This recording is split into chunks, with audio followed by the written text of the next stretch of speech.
नमस्कार, ये रही आज की सबसे बड़ी खबरें।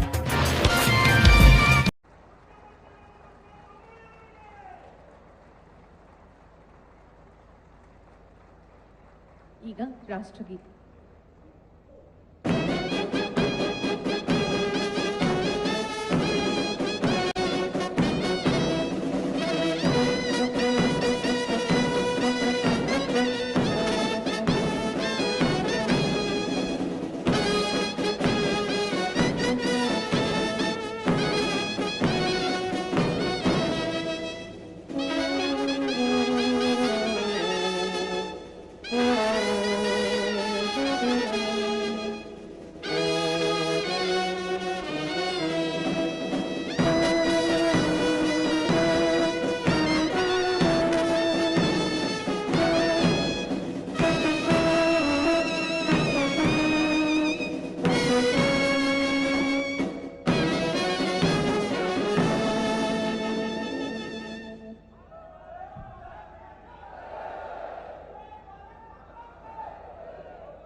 ಎಲ್ಲರೂ ಕುಳಿತುಕೊಳ್ಳಬೇಕಾಗಿ ಕೇಳಿಕೊಳ್ಳುತ್ತೇನೆ.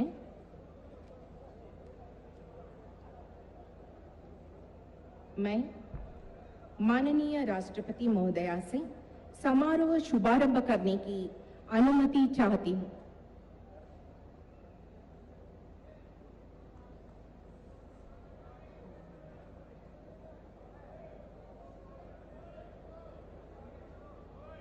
मैं माननीय राष्ट्रपति महोदया से समारोह शुभारंभ करने की अनुमति चाहती हूँ.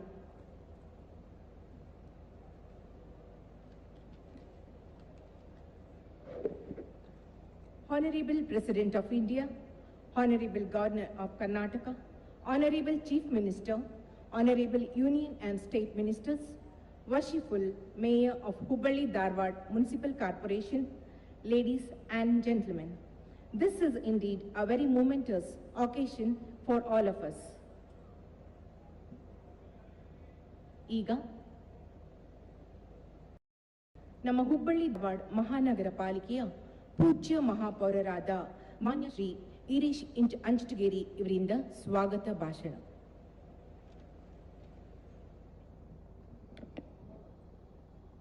ವೇದಿಕೆ ಮೇಲೆ ಉಪಸ್ಥಿತಿರುವಂತಹ ಎಲ್ಲರಿಗೂ ನಮಸ್ಕಾರಗಳು. ಸಾಹಿತ್ಯ, ಸಂಗೀತ, ಲಲಿತ ಕಲೆಗಳ ಹೆಸರಾದ ಊರು ಧಾರವಾಡ, ವಾಣಿಜ್ಯ ಕೈಗಾರಿಕೆಗಳಿಗೆ ಹೆಸರಾದ ಊರು ಹುಬ್ಬಳ್ಳಿ. ಸಾಂಸ್ಕೃತಿಕವಾಗಿ ಧಾರವಾಡ ಬೆಳೆದರೆ ವಾಣಿಜ್ಯ ನಗರವಾಗಿ ಹುಬ್ಬಳ್ಳಿಯ ಬೆಳೆಯಿತು. ಈ ಅವಳಿ ನಗರಗಳ ನಮ್ಮ ಕರ್ನಾಟಕದ ಹೆಮ್ಮೆ. ಜ್ಞಾನಪೀಠ ಕವಿ ದ ರಾ ಬೇಂದ್ರೆಯವರು, ಸಾಹಿತಿಗಳಾದಂತಹ ಶ್ರೀ ಚನ್ನವಿ ಕಣಿಯವರು, ಡಬ್ಲ್ಯೂ ಚನ್ನಬಸಪ್ಪನವರು, ಆಲೂರು ವೆಂಕಟರಾವ್ ಅವರು, ಪದ್ಮಪುರಸ್ಕೃತ ಜಿ.ಬಿ. ಜೋಶಿಯವರು ಮೊದಲಾದರ ಸಾಹಿತಿಗಳಿಗಾಗಿ ಪ್ರಸಿದ್ಧವಾದರೆ, ಸಂಗೀತಗಾರರಾಗಿ ಭಾರತ ರತ್ನ ಪಂಡಿತ್ ಭೀಮಸೇನ್ ಜೋಶಿಯವರು, ಪಂಡಿತ್ ಮಲ್ಲಿಕಾರ್ಜುನ್ ಮನ್ಸೂರ್ ಅವರು, ಪಂಡಿತ್ ಗಂಗೂಬಾಯಿ ಹಣಗಲ್ ಅವರು, ಪಂಡಿತ್ ಬಸವರಾಜ್ ರಾಜ್ಗುರು ಅವರು ಮೊದಲಾದವರ ಪ್ರಸಿದ್ಧರು. ಲಲಿತ ಕಲೆಯಲ್ಲಿ ಡಿ.ವಿ. ಹಾಲಮಾವಿಯವರು ಮೊದಲಾದವರು ಹೆಸರು ಮಾಡಿದ್ದಾರೆ. ಹುಬ್ಬಳ್ಳಿಯ ಶ್ರೀ ಸಿದ್ದಾರೂಢ ಮಠ ಹಾಗೂ 3000 ಮಠಗಳು ಮತ್ತು ಧಾರವಾಡದ ಶ್ರೀ ಮುರುಘಾ ಮಠ ಧಾರ್ಮಿಕವಾಗಿ ಮತ್ತು ಶೈಕ್ಷಣಿಕವಾಗಿ ತುಂಬಾ ಕೆಲಸ ಮಾಡಿವೆ. ನಮ್ಮ ಹುಬ್ಬಳ್ಳಿ ಧಾರವಾಡ ನಗರಗಳ ತುಂಬಾ ಶಾಂತ ಹಾಗೂ ಸಹೃದಯ ನಗರಗಳು. ವರಕವಿ ದ ರಾ ಬೇಂದ್ರೆ ಹೇಳಿದ ಹಾಗೆ ಈ ಅವಳಿ ನಗರಗಳು ನಮಗೆ ನಂದನವನದ ತುಣುಕು ಹಾಗೂ ಇಂಥ ನಗರಗಳಿಗೆ ತಾವು ಭೇಟಿ ಕೊಟ್ಟಿರುವುದು ನಮ್ಮೆಲ್ಲರ ಸೌಭಾಗ್ಯ.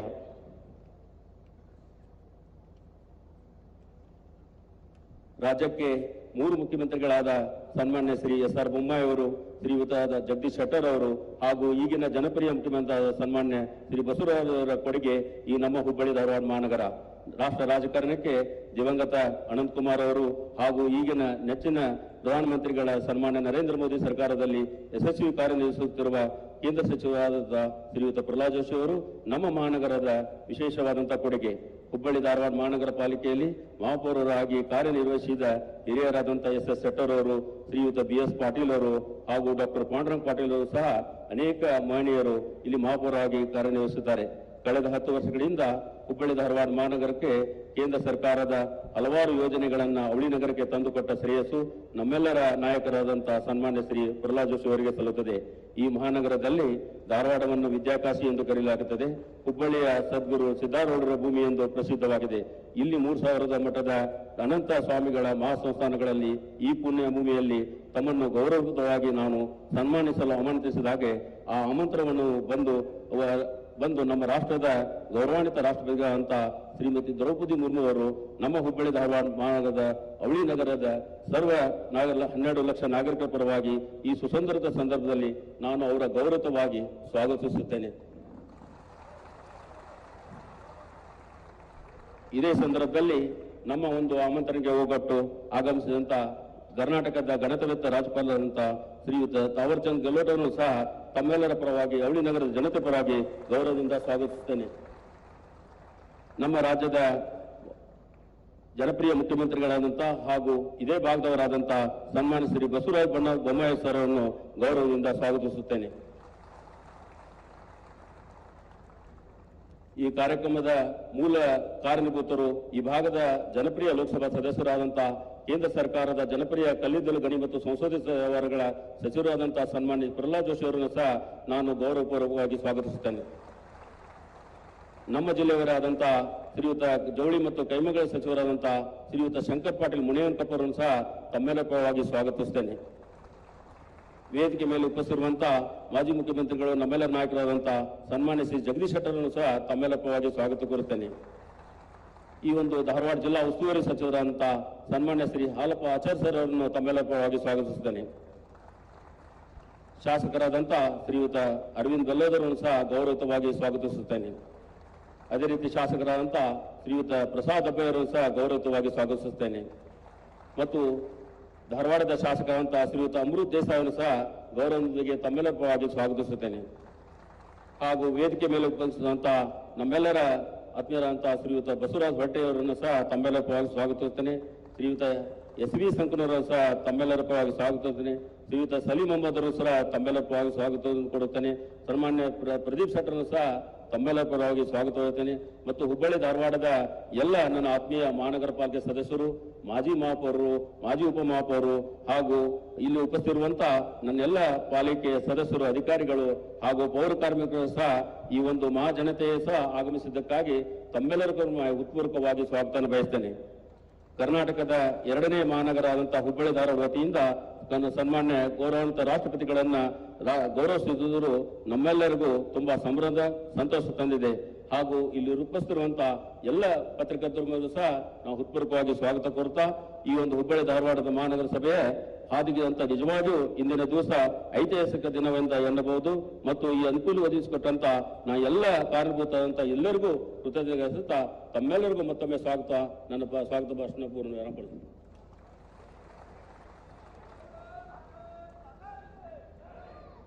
ಪೂಜ್ಯ ಮಹಾಪೌರರಾದ ಮಾನ್ಯ ಶ್ರೀ ಇರೀಶ್ ಅಂಚಟಗಿರಿಯವರಿಗೆ ಧನ್ಯವಾದಗಳು.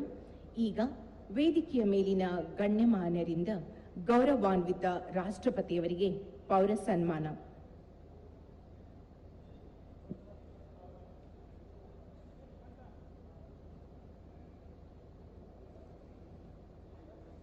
ಸಾವಿರ ಮಠ, ಶ್ರೀ ಮುರುಘಾ ಮಠಗಳಿರುವ ಪುಣ್ಯಭೂಮಿ. ಜ್ಞಾನಪೀಠ ಪುರಸ್ಕೃತ doctor Da Ra Bendre, doctor V Kru Gokak, doctor Girish Karnad ಅವರಂತಹ ಕವಿ ಸಾಹಿತಿಗಳಿಗೆ ಸ್ಫೂರ್ತಿ ನೀಡಿದ ಪ್ರೇರಣಾದಾಯಿ ನಗರ. ಹಾಗೆ ಈಗಿನ ಮುಖ್ಯಮಂತ್ರಿ ಸೇರಿದಂತೆ 3 ಮುಖ್ಯಮಂತ್ರಿಗಳನ್ನು ನೀಡಿದ ರಾಜಕೀಯ ಮುತ್ಸದ್ದಿಗಳ ನಗರ. ಕರ್ನಾಟಕ ವಿಶ್ವವಿದ್ಯಾಲಯ, ಕೃಷಿ ವಿಶ್ವವಿದ್ಯಾಲಯ, ಕರ್ನಾಟಕ ವೈದ್ಯಕೀಯ ವಿಜ್ಞಾನ ಸಂಸ್ಥೆ, ಕಾನೂನು ವಿಶ್ವವಿದ್ಯಾಲಯ, IIT, ಜಾಗತಿಕ ಮಟ್ಟದ ಹಿರಿಮೆ ಪಡೆದಿರುವ ಶಿಕ್ಷಣ ಸಂಸ್ಥೆಗಳ ಸಂಗಮ ಇರುವ ವಿದ್ಯಾಕಾಶಿ ಎಂಬ ಅನ್ವರ್ಥನಾಮ ಹೊಂದಿದ ನಗರ. ತಾವು ಈ ಮಹಾನಗರಕ್ಕೆ ಭೇಟಿ ನೀಡುತ್ತಿರುವ 6ನೆಯ ಗೌರವಾನ್ವಿತ ರಾಷ್ಟ್ರಪತಿಗಳು. ಹಿಂದುಳಿದ ಬುಡಕಟ್ಟು ಸಮುದಾಯದ ಶೋಷಿತರ ಧ್ವನಿಯಾಗಿರುವ ತಮ್ಮ ಆಗಮನ ನಮ್ಮೆಲ್ಲರನ್ನ ಪುಳಕಿತಗೊಳಿಸಿದೆ. ತಮ್ಮ ಬದುಕಿನ ದಾರಿ, ಸಾಮಾಜಿಕ ಬದ್ಧತೆ ನಮಗೆಲ್ಲ स्फूर्तिदायकवाಗಿದೆ. पौर सम्मान स्वीकृत राष्ट्रपति महोदय जी को हृदय की गहराइयों से धन्यवाद, आभार, अभिनंदन।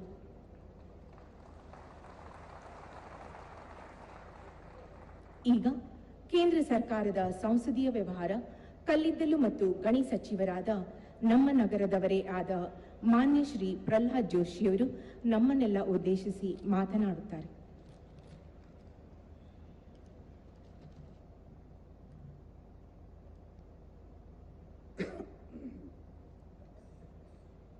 ಗೌರವಾನ್ವಿತ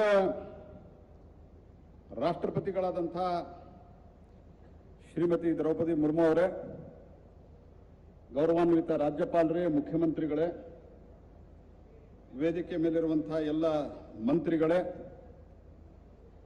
ಹಾಗೂ ಶಾಸಕರೇ, ಸ್ನೇಹಿತರೆ, ಹುಬ್ಬಳ್ಳಿ ಧಾರವಾಡ ಮಹಾನಗರದ ಎಲ್ಲ ನಾಗರಿಕ ಬಂಧು ಭಗಿನಿಯರೇ, ಮೊಟ್ಟ ಮೊದಲನೇದಾಗಿ ನಾನು ಸನ್ಮಾನ್ಯ ದ್ರೌಪದಿ ಮುರ್ಮು ಅವರನ್ನ ತಮ್ಮೆಲ್ಲರ ಪರವಾಗಿ ಮತ್ತೊಮ್ಮೆ ಹೃತ್ಪೂರ್ವಕವಾಗಿ ಸ್ವಾಗತಿಸ್ತೇನೆ.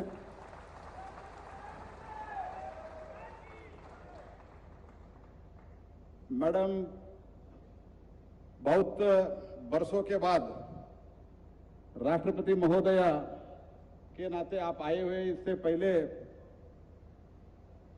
राष्ट्रपति शायद बहुत बरस हो गया राष्ट्रपति महोदया इस नगर में नहीं आए हुए थे. आपकी उपस्थिति से लोगों के मन में एक तरह के हर्षोल्लास उभर के आ रहा है. आप साक्षी है इसके लिए.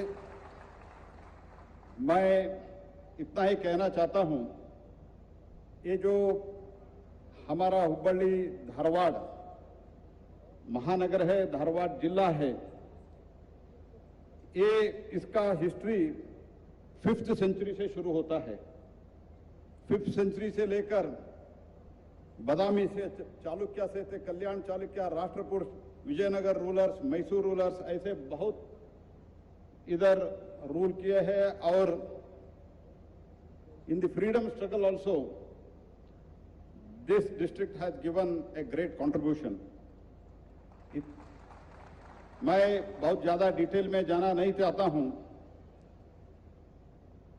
ये तो साहित्य भूमि भी है, संगीत भूमि भी है. पंडित भीमसेन जोशी जी, उनका संगीत का शुरुआत का अभ्यास यही जिले से हुआ, ये भी एक हमको गौरवान्वित महसूस होना चाहिए. ऐसे ही गंगूबाई हानगल, बसवराज राजगुरु, मंसूर जी, मल्लिकार्जुन मंसूर, ऐसे बहुत बहुत स्पेशली टू दी संगीत, हिंदुस्तानी संगीत, classical music of the country, this district has contributed immensely. Not only that, the people who come from the various parts of the country इस धारवाड़ महानगर को संगीत भूमि बोल के नमन करते हुए अपना कार्यक्रम शुरू करते हैं. इसका इतिहास है. इतना ही, कर्नाटक को 8 ज्ञानपीठ अवार्ड मिला है, उसमें 5 धारवाड़ से है. ये भी ये लिटरेरी हब है, इसके लिए भी ये साक्षी बनता है. डॉक्टर दरा बेंद्रे, विनायक कृष्ण गोकाक, चनवीर कणवी, ऐसे बहुत महानुभाव लोग यही जन्मे हैं और बहुत बड़ा कंट्रीब्यूशन उनके तरफ से सारे प्रदेश और देश को हुआ है. ऐसे भूमि में आज आप आए हुए, मैं समझता हूं, ये तो हम अपने आप में हम समझ रहे हैं कि ये बहुत गौरवान्वित क्षण है. ದ್ರೌಪದಿ ಮುರ್ಮು ಅವರು ಒಂದು ಸಾಮಾನ್ಯ ಕುಟುಂಬದಿಂದ ಬಂದು, ಅವರು ಒಂದು ಸಾಮಾನ್ಯ ಕುಟುಂಬದಲ್ಲಿ ಹುಟ್ಟಿ ಅಷ್ಟೇ ಸಾಮಾನ್ಯ ಶಾಲೆಯಲ್ಲಿ ಕಲಿತು ಅವರು ಒಬ್ಬ ಸರ್ಕಾರಿ ಕೆಲಸವನ್ನ ಮಾಡ್ತಾ ಮಾಡ್ತಾ ರಾಜಕೀಯ ಕ್ಷೇತ್ರಕ್ಕೆ ಬಂದವರು. ಪ್ರಥಮವಾಗಿ ಒಡಿಶಾದಲ್ಲಿ 1997ರಲ್ಲಿ ಅವರು ರಾಯರಂಗಪುರ ನಗರದ ಪಂಚಾಯಿತಿ ಸದಸ್ಯರಾಗಿ 18ನೇ ವರ್ಷದಲ್ಲಿ ಆಯ್ಕೆಯಾದರು. ಮತ್ತು ಮುಂದೆ ಒಡಿಶಾ ಅಸೆಂಬ್ಲಿಯ ಸದಸ್ಯರಾಗಿ ಮತ್ತು ಅದರ ಜೊತೆಗೆ ಅಲ್ಲಿನ ಮಂತ್ರಿಗಳಾಗಿ ಅಲ್ಲಿನ ಬೆಸ್ಟ್ MLA ಅವಾರ್ಡ್ ನೀಲಕಂಠ ಅವಾರ್ಡ್ಗೆ ಭಾಜನರಾದಂಥವರು ದ್ರೌಪದಿ ಮುರ್ಮು ಅವರು. ಅವರ ಸರಳ ಜೀವನ ನಡವಳಿಕೆ ಹೇಗಿದೆ ಅಂತಂದ್ರೆ, ಅವರು ರಾಷ್ಟ್ರಪತಿ ಅಭ್ಯರ್ಥಿ ಅಂತ ಗೊತ್ತಾದಾಗ ಅವರು ಒಂದು ದೇವಸ್ಥಾನದಲ್ಲಿ ಆ ದೇವಸ್ಥಾನವನ್ನ ಸ್ವಚ್ಛ ಮಾಡುವಂತಹ ಒಂದು ಅತ್ಯಂತ ಸರಳ ಕಾರ್ಯದಲ್ಲಿ ತೊಡಗಿದ್ರು. ಆವಾಗ ಅವರು ರಾಷ್ಟ್ರಪತಿ ಅಂತ ಅವರಿಗೆ ಗೊತ್ತಾಯಿತು. ಅಂಥ ಒಂದು ಸಾಧಾರಣ ಪರಿವಾರದಿಂದ ಬಂದು ಇವತ್ತಿಗೂ ಕೂಡ ಅತ್ಯಂತ ಸರಳ ನಡವಳಿಕೆಯಿಂದ ಅವರು ಹೆಸರಾಂತರಾಗಿದ್ದಾರೆ. 2015ರಲ್ಲಿ ಜಾರ್ಖಂಡದ ಗವರ್ನರ್ ಆಗಿಯೂ ಸಹಿತ ಅವರು ಅತ್ಯಂತ ಮಹತ್ವಪೂರ್ಣವಾದಂತಹ ಕಾರ್ಯವನ್ನು ಮಾಡಿದ್ದಾರೆ. ಅಂಥವರು ಇವತ್ತು ನಮ್ಮ ಮಹಾನಗರಕ್ಕೆ ಬಂದು ನಮ್ಮ ಮಹಾನಗರದ ಜನರಿಂದ ನಾಗರಿಕ ಸನ್ಮಾನ, ಪೌರ ಸನ್ಮಾನ ಸ್ವೀಕರಿಸ್ತಾ ಇರೋದು ನಮ್ಮೆಲ್ಲರ ಒಂದು ಸೌಭಾಗ್ಯ ಅಂತ ನಾನು ಭಾವಿಸ್ತೇನೆ. ಅವರಿಗೆ मैंने आपको ये भी बताना चाहता हूँ, 5 यूनिवर्सिटी का ये एजुकेशन हब भी है. 5 यूनिवर्सिटी है इधर, 5 यूनिवर्सिटी का केंद्र है, IIT भी है और आपके करकमल से अभी ट्रिपल IIT का भी शुभारंभ होने वाला है, लोकार्पण होने वाला है. ऐसे एक महानगर को आप आए हुए हैं. मैं फिर से एक बार आपका स्वागत करते हुए, हमारा निमंत्रण स्वीकार करते हुए, आपके बहुत व्यस्त समय में आप समय निकाल के इधर पहुंचे हैं. मैं फिर से आपको हृदय से आपको आभार व्यक्त करते हुए फिर से स्वागत करता हूं. बहुत बहुत धन्यवाद. नमस्कार. जय हिंद, जय कर्नाटक.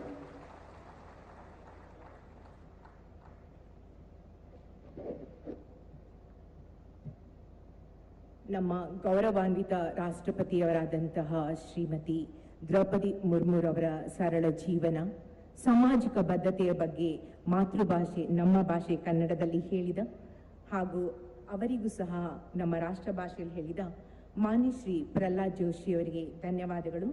ಈಗ ನಮ್ಮ ಗೌರವಾನ್ವಿತ ರಾಷ್ಟ್ರಪತಿಯವರು ನಮ್ಮೆಲ್ಲರಿಗೂ ಆಶೀರ್ವಚನ ನೀಡಲಿದ್ದಾರೆ. माननीय राष्ट्रपति महोदय जी को विनम्र अनुरोध करते हैं कि आज के इस शुभ अवसर पर सबको अपने श्री वचन प्रदान करें.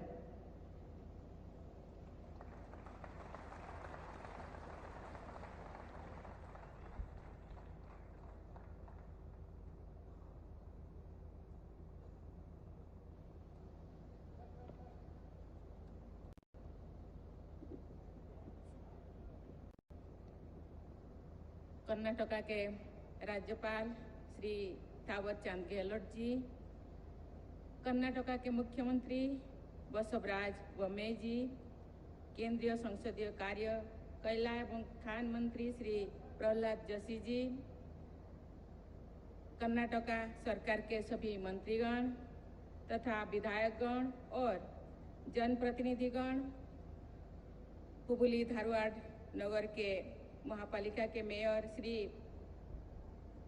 ईश्वर अंचल गेरे जी, देवियों और सज्जनों, आज हुबली धारवाड़ ट्विन सिटीज में आप सबके बीच आकर मुझे अत्यंत प्रसन्नता हो रही है.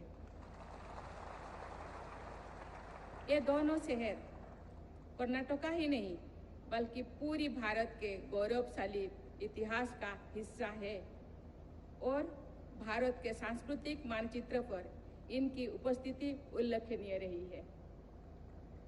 ऐसे महत्वपूर्ण एवं ऐतिहासिक नगर का निवासी होने के लिए मैं आप सबको बहुत बहुत बधाई देती हूँ.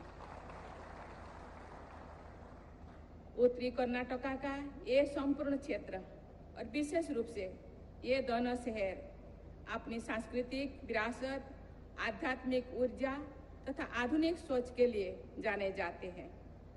कन्नड़, मराठी और अन्य भाषाओं का अद्भुत संगम यहाँ के लोगों के बीच परस्पर सामंजस्य का उत्तम उदाहरण है. ये ट्विन सिटी के लोग प्राचीनता और आधुनिकता को एक साथ जी रहे हैं। आप लोग हमारे प्राचीन विरासत के साथ साथ आधुनिक ज्ञान विज्ञान को लेकर आगे बढ़ रहे हैं। मैं अनुमान कर सकती हूँ कि प्राचीन भारतीय दर्शन के प्रतिष्ठित विद्वान और भारत के दूसरे राष्ट्रपति डॉक्टर एस रामकृष्णन ने इस नगर में पधारकर इस विशेषता को प्रत्यक्ष देखा है और आधुनिक भारत के महान वैज्ञानिक तथा मेरे पूर्ववर्ती राष्ट्रपति डॉक्टर APJ अब्दुल कलाम ने भी यहाँ की आधुनिकता को सराहा है। इसी क्रम में आगे बढ़ाते हुए प्राचीनता और आधुनिकता के इस संगम में आपके बीच आकर मुझे गौरव का अनुभव हो रहा है। देवियों और स्वजनों, हमारे नीति ग्रंथों में कहा गया है कि विद्याधनम सर्वधन प्रधानम, अर्थात विद्याधन सभी प्रकार के धन से श्रेष्ठ है। इसका प्रमाण भारत में तक्षशिला, पुष्पगिरी, नालंदा, विक्रमशिला, वल्लभी, काशी और मणिखेत जैसे प्रमुख शिक्षा केंद्र की स्थापना से मिलता है। उत्तरी कर्नाटका के इस हिस्से में इस समय भी medical college, IIT, IIIT, law, science, arts और टेक्नोलॉजी के अनेक प्रसिद्ध शिक्षा केंद्र संचालित है। संभवतः इसी कारण इस क्षेत्र को विद्या काशी कहा जाता है। विद्या की इस नगरी में दत्तात्रेय रामचंद्र बेंद्रे और विनायक कृष्ण गोकाक जैसे प्रतिष्ठित साहित्यकार देश को दिए हैं। विद्या और ज्ञान के पूर्ण कार्यों को आगे बढ़ाने में ही समाज और देश का कल्याण है। कर्नाटका के राज्यपाल श्री धावर चंद गहलोत अनेक राज्य विश्वविद्यालय का चांसलर है। मुझे विश्वास है कि उनके मार्गदर्शन में शिक्षा और लोक कल्याण का कार्य प्रदेश में आगे बढ़ता रहेगा। मुझे ये जानकर प्रसन्नता हुई है कि राज्य के मुख्यमंत्री श्री बसवराज बोम्मई और केंद्र मंत्री श्री प्रहलाद जोशी भी आपके बीच पले बढ़े हैं। मैं आप सभी को बधाई देती हूँ कि आपने ऐसे ऊर्जावान प्रतिनिधियों को चुना है जो प्रदेश और देश के विकास की जिम्मेदारी संभाल रहे हैं। देवियों और स्वजनों, हम सभी भारतवासी उन महान विभूतियों के ऋणी हैं जिन्होंने देश का आध्यात्म, संगीत और ललित कलाओं के क्षेत्र में समृद्ध किया।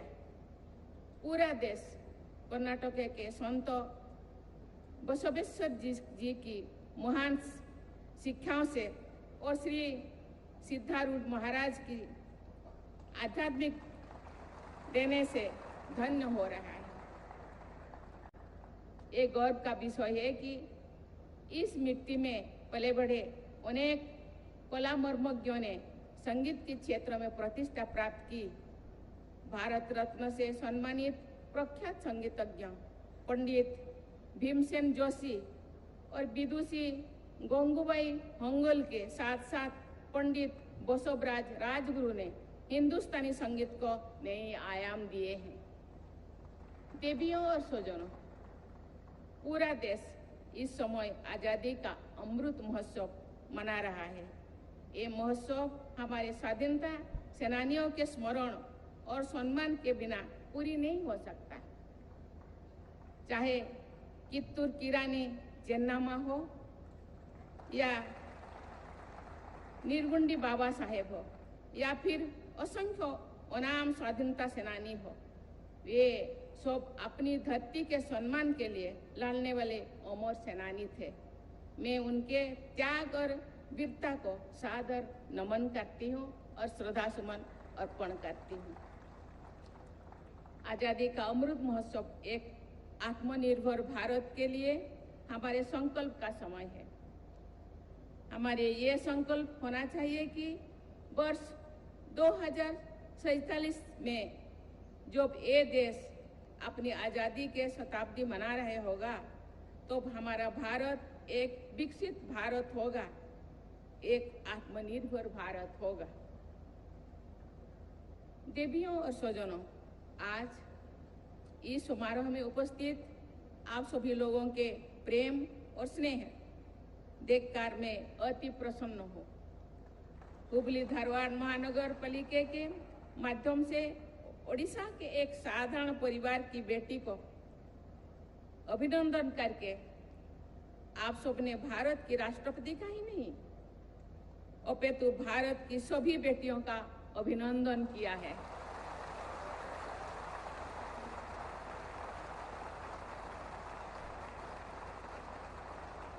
इस सम्मान के लिए सभी नगर निवासियों का आभार व्यक्त करती हूँ और आप सभी के उज्जवल भविष्य का कामना करती हूँ। बहुत बहुत धन्यवाद के साथ आपको बहुत बहुत धन्यवाद देना चाहती हूँ। जय हिंद, जय भारत, जय कर्नाटका।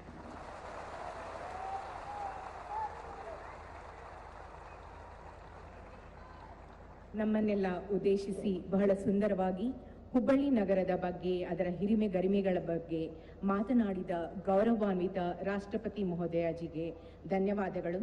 बहुत सुंदर शब्दों में हुबली धारवाड़ की महानता के बारे में आपने बात व्यक्त की माननीय राष्ट्रपति जी ने। हमने उनका हृदय से आभार व्यक्त करते हैं।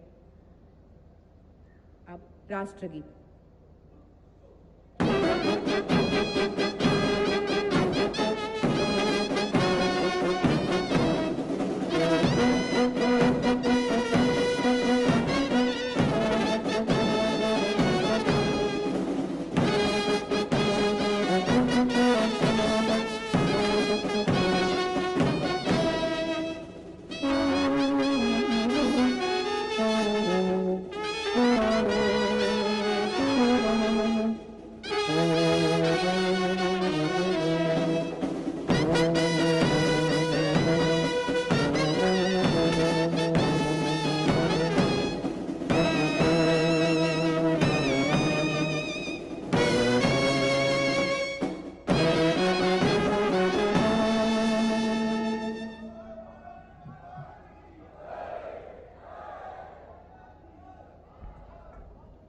मन के भाव चेहरों पर moments captured for eternity, gratitude and greetings. ನಮ್ಮ ಗೌರವಾನ್ವಿತ ರಾಷ್ಟ್ರಪತಿಯವರು ಸಮಾರಂಭ ಸ್ಥಳದಿಂದ ನಿರ್ಗಮಿಸುತ್ತಿದ್ದು, ದಯವಿಟ್ಟು ಗಣ್ಯರು ತೆರಳುವವರೆಗೂ